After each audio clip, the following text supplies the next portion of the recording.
వామాచారం అనే ఒక పద్ధతి విపరీతంగా ప్రబలిపోయింది. పంచమకారాలని చెప్పి భయభ్రాంతులకు గురి చేస్తున్నారు. దీన్ని మీరు ఎట్లా చూస్తారు? అంటే హిందూ ధర్మంలో ఇదొక ఒక భ్రష్ట విధానమా లేదంటే శ్రేష్ఠ విధానమా? ఏం జరుగుతుంది అసలు?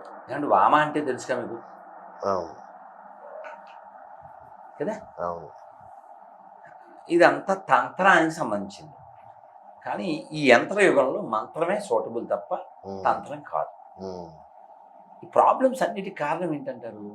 ఇది నేను అనుకోవడం. ఓకే. ఇప్పుడు నైట్ స్ట్రీట్ అని పెట్టారు, విజయవాడలో ఈటీ స్ట్రీట్ అని పెట్టారు. సాయంత్రం 5 నుంచి తెల్లారి 4 వరకు ఎవరు తింటారు అక్కడ? రాక్షస ముఖంతో తింటుంది. రాత్రి తినచ్చా? అది కూడా కొండ బిర్యానీలు, ఇడి పెండాకూడి బిర్యానీలు. నీకు మంచిది కాదు కదా. నేను మా అసిస్టెంట్స్తో చెప్తాను, ఒరే మీరు నన్ను ప్రేమించొద్దు, దేవుడిని ప్రేమించొద్దు, దేశాన్ని ప్రేమించొద్దు, ముందు మిమ్మల్ని ప్రేమించుకోండి, మిమ్మల్ని మీరు ప్రేమించుకోండి కదా. First you love your self అంటారు. అలాగా ఈ శరీరమే నేను అనుకున్నవాడు అటు వెళ్తాడు సార్, ఈ వామాచారం. కానీ ఉపనిషత్తులు, భగవద్గీత అలా చెప్పట్లేదు సార్. ఇది నువ్వు కాదు అని చెప్తున్నావు. ఇది నువ్వు కాదు, ఇందులో ఉన్నది నువ్వు, ఇందులో కొన్నాళ్ళే ఉంటావు. కాబట్టి ఇందులోంచి నువ్వు బయటికి వెళ్ళిపోయే లోపల నువ్వెవరో తెలుసుకో. దానికోసం నువ్వు కాస్త తపస్సు చెయ్యి అంటుంది. తపస్సు అంటే నోరు కట్టుకోవడం. ఏకాదశి నాకు జంతికలు చాలా ఇష్టం, మురుకులు, సకినాలు మీరు తెచ్చినా తిన్నాం. ఎందుకు తిన్నాం? ఏకాదశి. ఓకే. నోరు కట్టుకున్నాం. అలా తపస్సు చేయాలి తప్ప ఇది అవసరం లేదు. ఇప్పుడు పంచమాకారాలు అంటే తెలుసు కదా గురుగారు, మద్యము, మైథునము ఇలాంటివన్నీ మీకు ఆల్రెడీ ఆన్సర్ ఇచ్చాను. మీకు ఆల్రెడీ ఇది నువ్వు అనుకున్నప్పుడు కదా అవన్నీ. ఓకే. ఇది నువ్వు కాదుగా. అందరి లోపల ఆరక వెలిగే ఆత్మ ఒక్కటే తెలియండి, పరమాత్మ ఒక్కటే తెలియండి. అందరి లోపల ఉండే పరమాత్మ, నాలోన శివుడు గలడు, నీలోన శివుడు గలడు, నాలోన గల శివుడు నీలోన గల శివుడు ఒక కన్ను తెరవగలడు, నీ 2 కళ్ళు మూయగలడు. కాబట్టి ఇది పడిపోతుంది సార్, ఇది చెడిపోతుంది సార్, ఇందులోంచి సోల్ విడిపోతుంది సార్. ఈ లోపల ఇది ఎవడిచ్చాడు, ఎందుకు ఇచ్చాడు, దానికోసం ప్రయత్నం చేయమని ధర్మం చెబుతుంది. దానికోసమే ప్రయత్నం చేయాలి. ఇదేదో ఉన్నట్టు బిల్డప్ చేస్తే ఎలా సార్?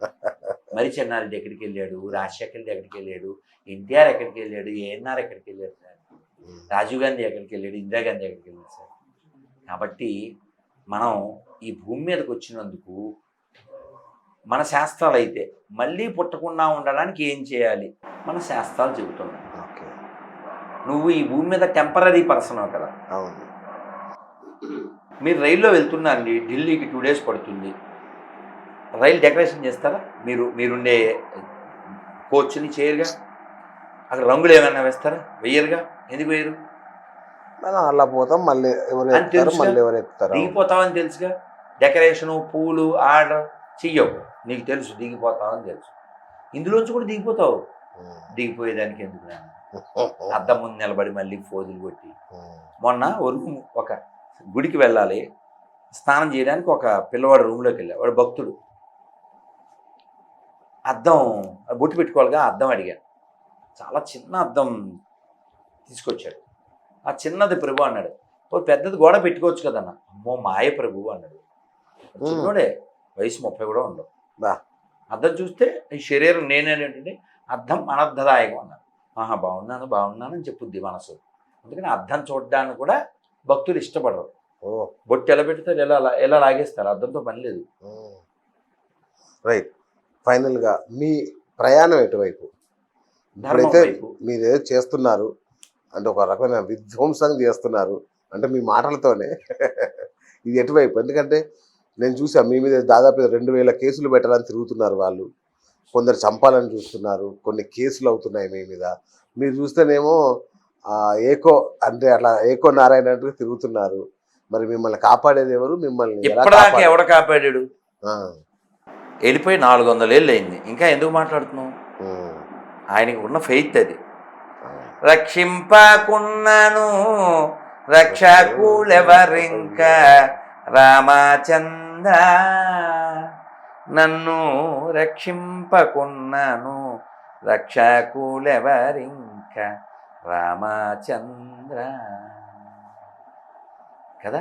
ఉమ్, లోపల ఉండేవాడు సార్, రక్షించేవాడు, పోషించేవాడు. గతిర్భర్త ప్రభు సాక్షి. లోపల ఉండేవాడే పుట్టిస్తున్నాడు, పోషిస్తున్నాడు, రక్షిస్తున్నాడు. త్వరలో జైలుకి అని ఒక చోట చూసా మీ మీద. సార్ మీకు ఇంగ్లీష్లో చెప్తాను బాగా. Elephant walks, dogs barks, Barks. Radha Manohar rocks. Wow, thank you thank you sir. Super.